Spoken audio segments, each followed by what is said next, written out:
Let's talk about this game with our man who was there for every snap, the host of Late Kick with Josh Pate. Josh, Kentucky undefeated no more. What's your reaction to what you saw today?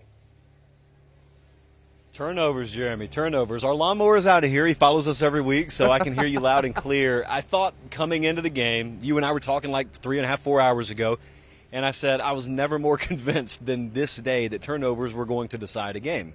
And absolutely, turnovers decided a game. It's got to be a tough pill to swallow if you're Kentucky getting on the bus here to go back to the airport, holding Ole Miss to 22 in Vaughn Hemingway Stadium, and it's not enough because you have the ball twice. You got 2 shots in the fourth quarter down here in plus territory. It was right here in this end zone next to us, and Ole Miss's defense forces 2 turnovers. That offensive line does indeed put Will Levis under some duress. And in the end, turnovers decided a game. It just goes the way of the Rebels, and they hold on. They're undefeated. It was a really complimentary win for them, though. Ole Miss won the battle of field position. They pinned Kentucky down inside the 10 a couple of times. Defense, we saw step up. And if offense is the only thing you're waiting for to come around with a Lane Kiffin-led team, that's got to be a position you're pretty comfortable with, specifically if you're undefeated like they are now. Josh, can you contrast what the win means for Ole Miss to be at 5-0 at this point and what the loss means for the Wildcats to fall to 4-1 and lose that 8-game winning streak? I think it's a whole lot bigger for Ole Miss because, Jeremy, we could go back a couple of weeks ago to that Kentucky win on the road at Florida. It's a win. You never take that kind of thing away, but they won the game, and you came away from it, or at least I did, saying, boy, Anthony Richardson, the Florida quarterback, didn't give his team a shot to win. And Kentucky was just there to take the game. They sleepwalked last week against an inferior opponent, almost get beat last week. This game's another close game. You can't keep playing those things like that and expect to be unblemished. So on the other side, I look at Ole Miss now, and Ole Miss had a lot of people talking about how they hadn't been tested coming into today. And I think some people may look at this and say, good for them, they won.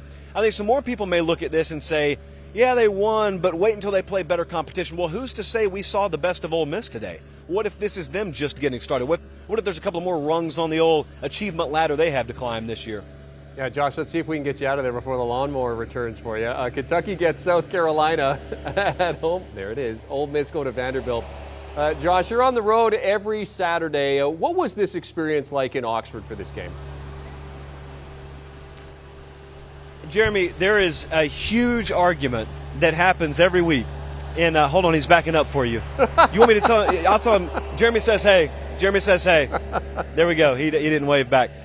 There's this huge battle that happens every week in college football. You got the crowd like me that loves the 11 a.m. Central Time kickoff.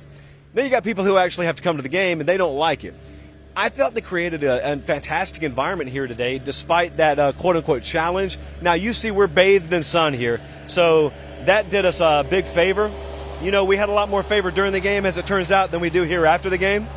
But, Jeremy, look, if you can still hear me back there in the studio, I will say you got to tip your cap. As much as Lane Kiffin criticized these folks, and rightfully so, for not packing this place or even coming close to it last week, he credited them in his post-game news conference. It was a lively atmosphere. And don't forget, there was a key false start down here in plus territory for Kentucky in their final drive. And Lane Kiffin said it. I'll echo that. Maybe the crowd had something to do with that. And for all we know, that changed the outcome of the game. That certainly did, because it was a touchdown that got called back. So, Josh, where are you off to next before we let you go?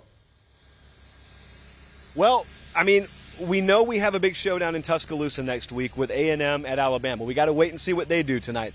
Red River Shootout looked attractive until Oklahoma got destroyed today. We know we got Tennessee at LSU. So, Jeremy, I've got like 5 dice in my hand. I'm just going to have to throw them out on the table today and see what comes up. We'll see. You see, I was kind of hoping we could get an early lean on where you were gonna go. I thought maybe you'd let the cat out of the bag early. But, Josh, you're a pro. I should know that by now, not to put you on the spot like that. But, hey, we appreciate you. Thanks for hanging out with the lawnmower in the background. Josh Pate, the host of Late Kick, jumping on with us. Oxford this week as Kentucky lose by 3 to Ole Miss as they start 5-0 for the first time since 2014. Yeah, Kiffin has got them cooking. They've also won 13 straight home games. That is their longest streak since 1959. Do you want a sports network that delivers everything that matters about the game? The highlights, the picks, the instant analysis, no yelling, no fake debates, no politics. Hit the subscribe button and never miss a moment.